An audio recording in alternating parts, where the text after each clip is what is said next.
Hello everyone. Recently, Afghanistan Foreign Minister Amir Khan Muttaqi, இந்தியாவோட external affairs minister Jaishankar சாரும் டெல்லியில் meet பண்ணிருக்காங்க.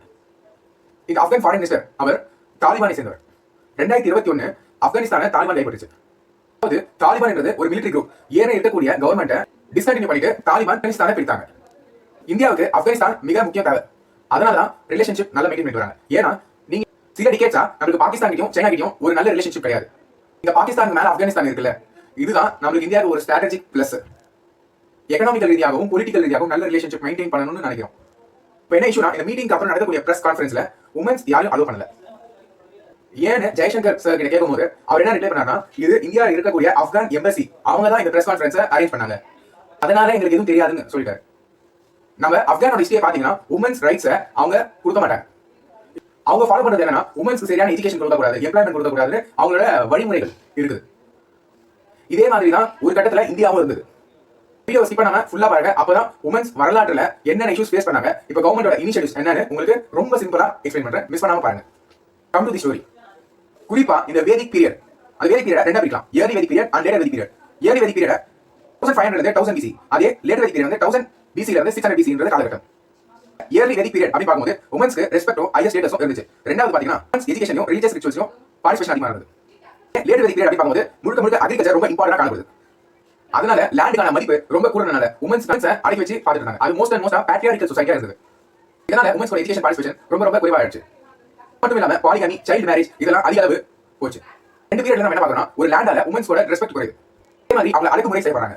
17, 18, 19th century அந்த காலகட்டத்தில் பாத்தீங்கன்னா சோஷியல் ரிஃபார்ம் மூவ்மெண்ட் பெரிய அளவு இன்க்ரீஸ் ஆகுது.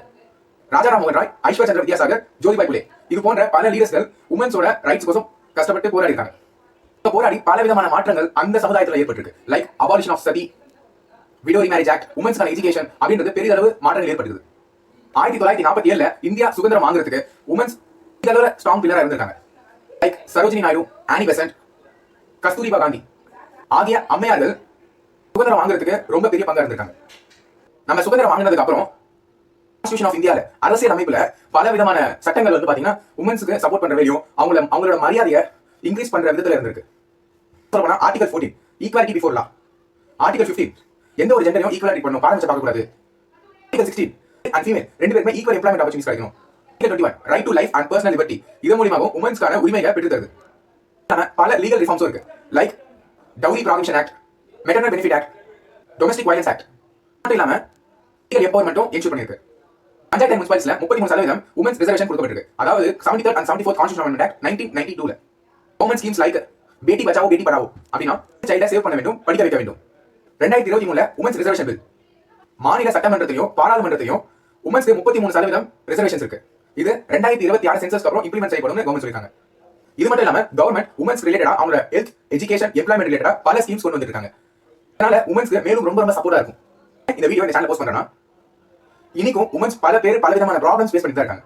அவங்களுக்கு நான் ஒண்ணே சொல்லி விரும்புறேன், நீங்க உங்களுக்கு ஒரு கோலை ஃபிக்ஸ் பண்ணிட்டு அதை நோக்கி ஆர்டர் பண்ணி ஃபோக்கஸ் பண்ணிட்டு போயிட்டே இருங்க. நிச்சயமா பலன் ஒரு நாள் கிடைக்கும். இது என்னோட வியூ. உங்களோட வியூ என்ன கமெண்ட் மென்ஷன் பண்ணுங்க. நல்லதை பகிர்ந்து நல்ல சமுதாயத்தை உருவாக்குவோம். இந்த வீடியோ பிடிச்சிருந்தா லைக் பண்ணுங்க, உங்க ஃப்ரெண்ட்ஸ் அண்ட் ரிலேட்டிவ்ஸ்க்கு ஷேர் பண்ணுங்க, கியூரியாசிட்டி டாக்ஸை சப்ஸ்கிரைப் பண்ணுங்க. உங்களை அடுத்த வீடியோ சந்திக்கிறேன். நன்றி, வணக்கம்.